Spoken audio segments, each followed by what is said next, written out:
What did Norway do back 40 years ago? We didn't have any countries or any experience to look for. So we needed to build the road as we walked it. That was the first thing. But we had a very good government at that time, and the first tool or the first action the government did was that they sectorized the petroleum industry as an industry. And they put in place a framework exclusively for that industry. So to understand the Norwegian system, we also need to understand that this is a sectorized industry with its own framework, shared, of course, between different authorities. And the next one is that if you fence an industry, government also need to take two kinds of consideration into account, as you see here. On the left side, you need, of course, to look for how to keep up with the economic values and revenues created, which we have heard a lot of today. And on the other hand, we also have a consideration to protect values such as safety and health and environment. What we did, sort of features, was that we have an integrated HSE regulations owned and enforced by several government authorities, but coordinated from one government agency, which is the system you are to use yourself. Also, we have included other regulations, and we cover all phases of from planning to removal, also the thinking that you have adopted. So, but first we also need to think about what actually is oil and gas about. This is pictures from the northern hemisphere with Norway, as you see, in the middle, and we are dealing with oil and gas offshore in a harsh northern environment with high intensive development of technology to do this. You see, these pictures are quite clean, and we are not flaring. We are very, very stringent regulation when it comes to environment. If we turn to Africa, what is oil and gas about in Africa? I travel a lot in Africa, and you see there is a lot of other differences here. So actually, how should we then cope with all these differences, and how should we fight poverty, which is one of the primary elements in Africa? While we in Norway, we have a lot of revenues, and rather to create revenues, we are here talking about fighting poverty. If we look at the Middle East, just not long from here, you have a lot of onshore oil and gas, and you have a lot of challenges combined to that. Especially if you look at the top here with all these flaring, which is common in most of the countries in the Middle East. And also you have also terrorists and security issues, which we don't have, and also other elements. So, oil and gas is definitely about revenues. And I'm so impressed of my colleagues in L.P.A. how deep they have digged into scenarios just to elaborate and to try to explain the possibilities when it comes to revenues. 100 years ago, Norway was one of the poorest countries in Europe. Now, after 100 years and 40 years with oil and gas, we are the richest country in the world. So, if we can sort of utilize our natural resources and also the revenues coming from it, it can give prosperity to the whole country. But oil and gas is also about a lot of things. And if I can bring you through some of these elements, because all these white boxes, they are not there coincidentally, but I'll just briefly give you some touch of it. First of all, at the upper left, politics and governance. You need efficient politicians. You need decision makers. You need to put forward framework for the industry to do the business.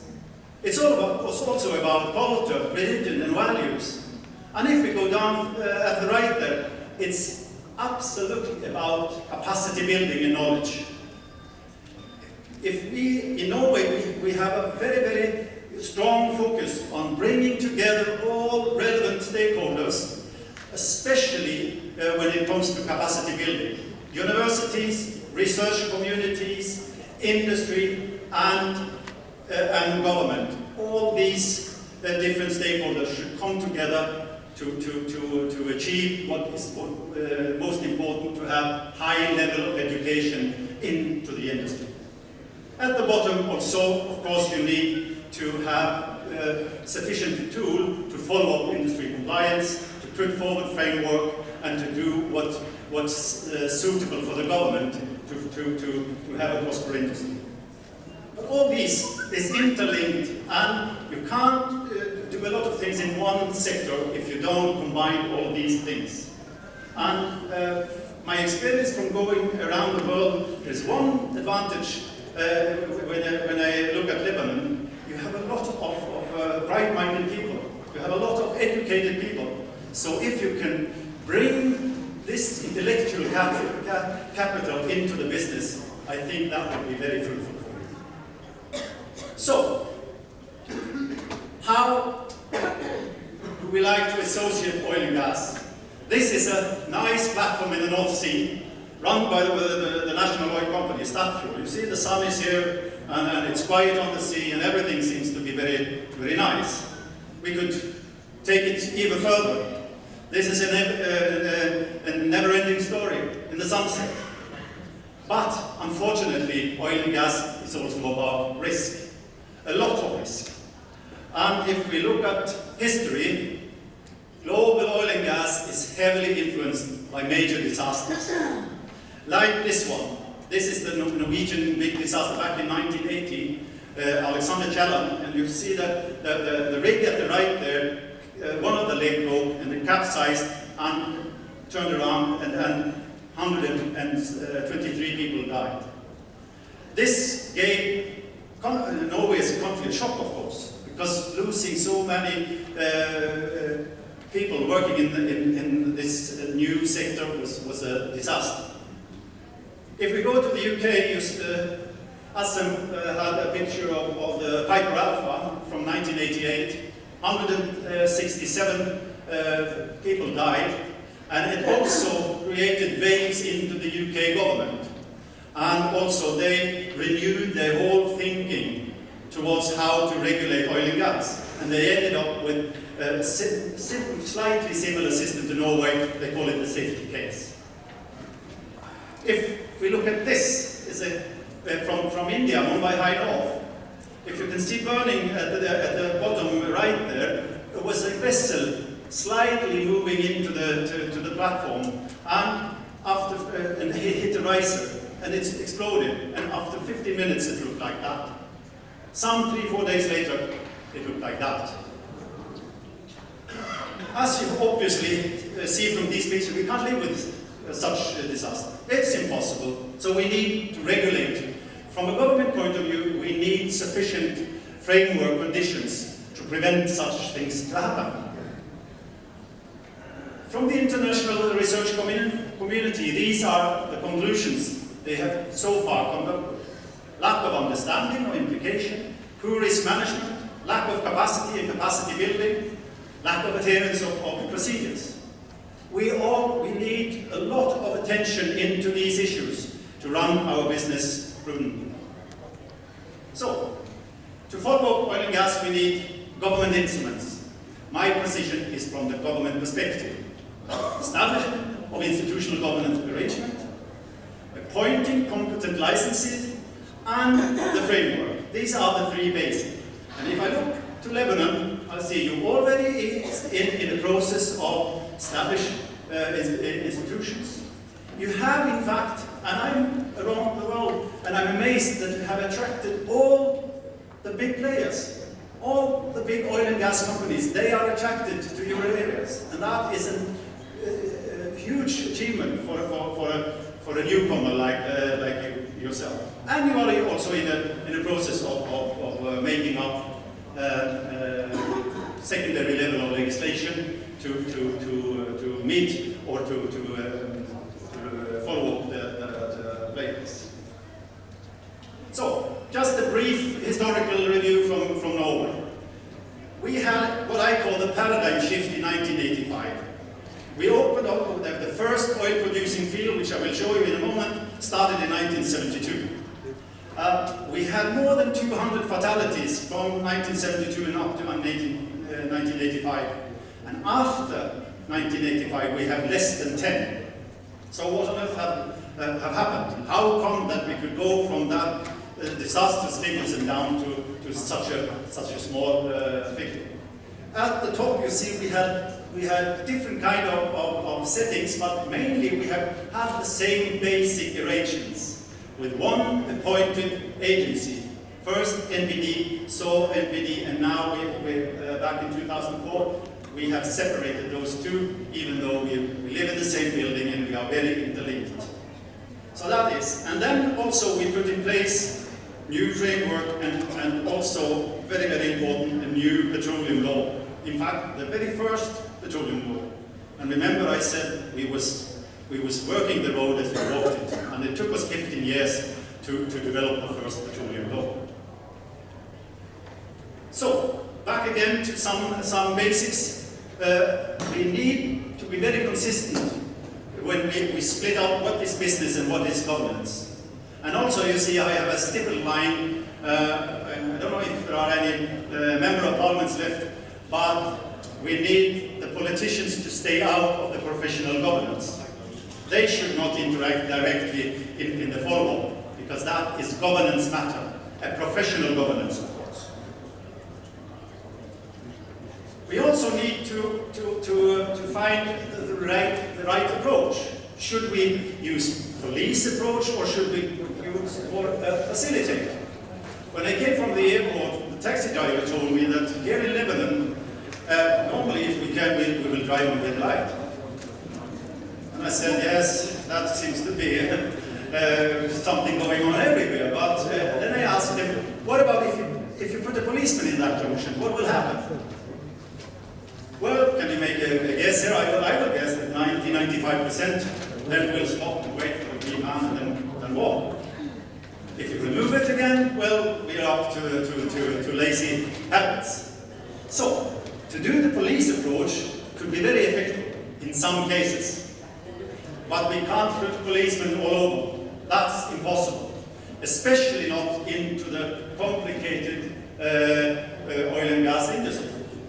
Definitely not offshore. So we need to find some other tools. So we need to look into this sort of facilitating. What is really that about? Well, first, from a judicial point of view, when we are dealing with regulations, we have either the command and control or the self-regulation. That is the polarized option we have if we want to regulate. If we choose one option, as in the junction, that could be very effective, but if we have a clear friend, and if we trust that friend, do we control him? Do we need to control him? So the ultimate question is, if we can trust somebody, do we need to monitor and control him? Or could we make this trust into the kind of autonomy? If I know that you are doing exactly what you are saying, why should I control you? This is sort of the basic concept of thinking, if we are thinking the way we regulate in Norway. And as you see here, if I am to comply with a strict rule, I will try to put my hand just to the line of compliance, and nothing more. But if it's optional, if I can choose among different alternatives, what will happen? I want to optimize. I want to start research. I want to optimize and do the best of it. There is one fact within the oil and gas, and that is all the big players, they have far more expertise than government has. That's for sure. They are big players, they have been around for 40, 50 years. If we can have an interrelationship with them in a way that we can trust them, why should we then use a lot of strict rules in controlling them? That is one of the basics. To do that, we need to concentrate on the management system. If you get autonomy to do something, you will start to manage yourself, and we need to focus. This is the real essence of how we are thinking. And this creates a possibility, because from the regulator's point of view and from the industry point of view, we need a new kind of partnership. And that also is part of our way of thinking. And if you see at the bottom right, it's so essential. If you're going to trust somebody, you need to know actually what they are doing. If you're going to trust an oil and gas company, you need to know what they are doing. And if you need to know what they are doing, you need the capacity to do so. None of us can go into a drilling department of an oil and gas company if we are not drilling engineers. So that means that if we are to adapt to this kind of thinking, you also need the same kind of equivalent expertise within the government setting. But if you have that, I can assure you that then they will start to think not about strict rules, but actually how to solve complicated drilling issues. Because that is what they're there for. That's part of the family thinking. So that is actually what we have tried to put into a government framework to use these ideas. And I will give you an example. This is about gas release system. And if you read here, the red one, it says, shall have, shall prevent, so that. This is a principle-based kind of regulation. It's the legal level. And it says nothing actually how we should. It says only that this should be in place. And then you need to go down to the non-legal supplements to find the details. And who are the best? Can someone tell me, if not ExxonMobil or Shell, they know exactly how to design a very robust and good gas release system. Why should we help them with a lot of details if they can do it and if they can prove to government that they are doing this pretty well? That is the essence of thinking. So, just briefly, a couple of very essential principles. In the law in 1985, we put in place this safety concept, which is an expansion of safety understanding. It is about protecting people, environment, but also economy. And if you look at the economic element of it, this is Ekofisk, the largest oil and gas producing field in the world. 900 people work here 24/7. It's 3 kilometers to walk from one point to the other. Do you think it's difficult to agree with the operating company ConocoPhillips that safety is essential for this? It's so easy that we can come to a common interest that this is so important. This is how it looks underneath. And I also need to say that the biggest oil producing factor in Norway, you know what that is? That is oil recovery. Increased oil recovery. This field has a recovery rate of 51%, which is world record. Normally we see average of recovery rate around 25%. And this has also to do with partnership between government and industry and research community to bring technology to the table and to use this commonly to the best. The other one is that if you're going to trust an oil company, you need to put a lot of responsibility. If you remember the Macondo, the essential part of the Macondo was that the contractor and operating company, they are still disputing who was responsible for what. And in Norwegian legislation, and also this is catered for the Lebanon regulation, there will be now no doubt whatsoever, because the operating company will be the responsible party. That is also very, to get freedom, you also need to be responsible. So, just two small slides about the exploration phase, because you are now into the exploration. And Assem was into these elements here, because there are some aspects with exploration that we need to look carefully. We have the major accident risk in general. We have risk of accidental oil spill, we have well testing, we have a lot of elements, technological elements coming into this. We have a framework covering all phases, but we particularly also look into this with some features. One of them is that for an oil company to drill its first well, it need also added to the regulation a consent given by the government to ensure that the government is comfortable that this operating company is capable of doing it. If a big player comes along and will drill its 714 well, we don't pay that attention. But for the small and for the new one, it's very essential. The other one is that we have also what we call acknowledgement of compliance. You know that these oil rigs, they are going around the world from the different countries. How should we then know that this oil rig owned by the contractor actually comply with the regulations everywhere? Some national regulation could be different from one country to another. So what we did in Norway was that we introduced this, what we call acknowledgement of compliance, because the partnership between the operating company and the contractor is so important that we, from a government point of view, we want to make sure that they are in compliance actually with the Norwegian framework conditions, not what happened in UK or here in the Mediterranean or in Nigeria or whatever. And since they move around, this was a very good feature for us. And in Norway we had some 45 oil and gas rigs having this acknowledgement of compliance. So, to sum up for what I was asked about the exploration phase, to have a newcomer, to have the first well, these are the three main, from a health, safety and environmental point of view. We have on the rig owners, we have the acknowledgement of compliance. From the government, we also, to the operator, we need a consent.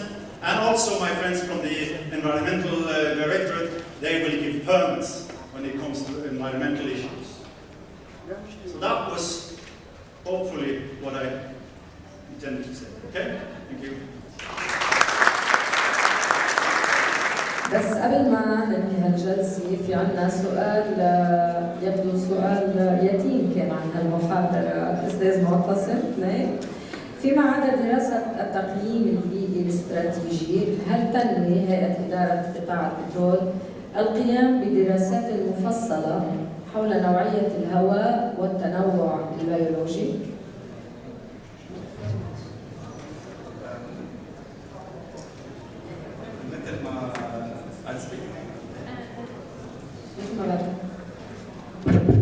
I'll speak in English to let our guests understand. So, yes, as mentioned, throughout the life cycle of the project, there are many milestones that we need to carry out. Before exploration, there need to be some studies performed. Understanding the baseline is something important, of course. The operator will be mandated to carry out baseline studies and baseline surveys to collect data about the existing environment because he will be liable to leave this environment as it was at the end of the decommissioning. So we have to understand the baseline conditions, so it's a liability on us as well, it's a liability on them. So this is one of the mandates, and it includes, of course, the marine baseline conditions in the water as well as the air conditions that might be affected. Now, most of the operations will be offshore. However, there will be environmental impact assessment studies that will show how they will be affecting the air conditions along the coast of the country.